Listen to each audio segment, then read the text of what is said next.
కాంగ్రెస్ బీజేపీలపై BRS working president KTR మండిపడ్డారు. Municipal ఎన్నికల ఫలితాల్లో 34 చోట్ల హంగ్ పరిస్థితి ఏర్పడిందన్నారు. హంగ్ ఏర్పడిన చోట్ల కాంగ్రెస్ పార్టీ అరాచకాలకు పాల్పడుతోందని ఆరోపించారు.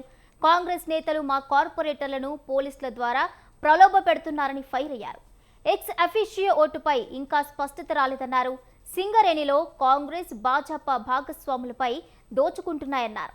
ఇక సింగరేణిలో దోపిడీని నిరోధించేందుకు సిపిఐతో కలిసి ఉంటామని ఇప్పటికే చెప్పారు. కొత్తగూడెంలో సిపిఐపై ఏం ఒత్తిడి పనిచేసిందో తెలియదని కేటీఆర్ అన్నారు.